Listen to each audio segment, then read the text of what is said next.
नमस्ते बच्चों, क्या आप सभी को गणित पसंद है? आज हम गुणा यानी मल्टीप्लिकेशन सीखेंगे।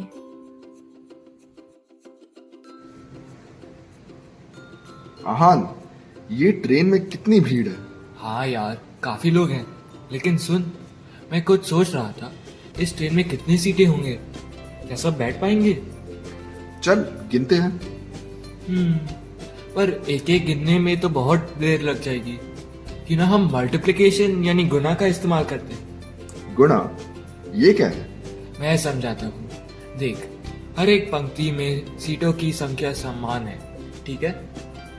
हाँ, मैं सीटों की पंक्तियां को देख रहा हूँ, लेकिन एक पंक्ति में कितने सीटें हैं?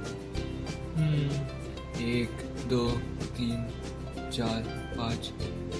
तो एक पंक्ति में 6 सीटें हैं। ठीक है, अब क्या करें? अब एक डिब्बे में कितनी पंक्ति है? हर दो पंक्तियों के पास एक खिड़की है। अगर हमें खिड़कियों की गिनती पता है तो हम गुणा की मदद से पंक्तियां गिन सकते हैं।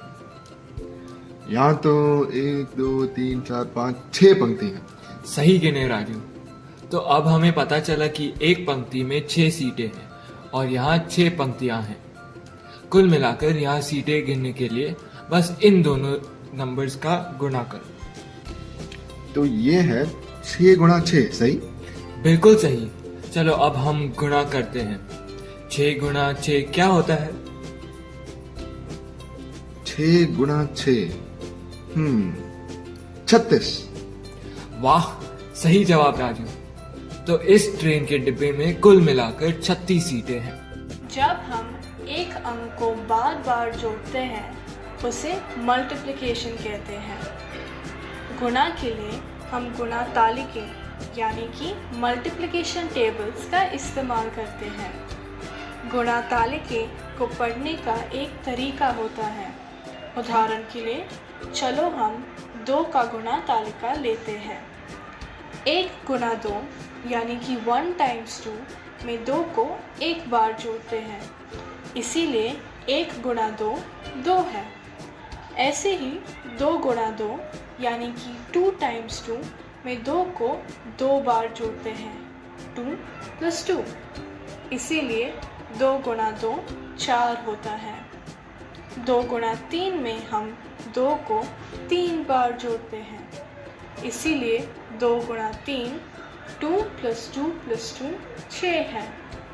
ऐसे ही गुणा तालिके पढ़ते हैं। अब आपकी बारी है।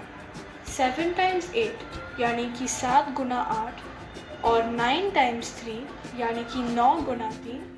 राजू, ट्रेन के बाहर क्या देख रहे हो?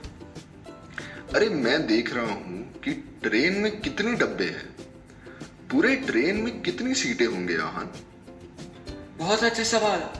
अब यहाँ मल्टीप्लिकेशन का इस्तेमाल करते हैं। एक कैरेज में कितनी सीटें हैं? 30। ठीक है, तो अगर पूरी ट्रेन में 10 ऐसे डब्बे हैं तो कितनी टोटल सीटें होंगी? 2 अंकों को 2 अंकों से गुणा करने के लिए हम पहले उन्हें एक दूसरे के ऊपर लिखते हैं।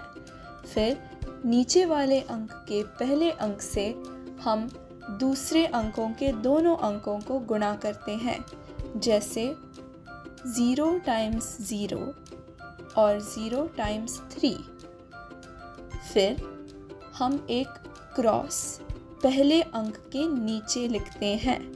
ये क्रॉस 0 यानी 0 के बराबर होता है। फिर हम नीचे वाले अंक के दूसरे अंक को ऊपर वाले दोनों अंकों से गुणा करते हैं, जैसे कि 1 टाइम्स 0 और 1 टाइम्स 3। अंत में हम सबको साथ जोड़ते हैं। तो कुल मिलाकर 300 सीटें होंगी। बिल्कुल सही राजू। इस तरह मल्टीप्लिकेशन का साथ हम आसानी से ये गिन सकें। अब मुझे मल्टीप्लिकेशन का इस्तेमाल अच्छे से समझ आया। अब आपकी बारी। 12 गुणा 11 क्या होता है?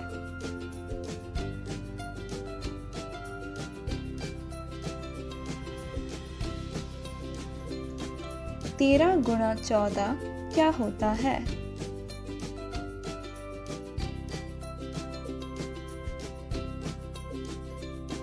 तो ये था गुणा यानी मल्टीप्लिकेशन। हम आशा करते हैं कि आप सभी को ये समझ आए।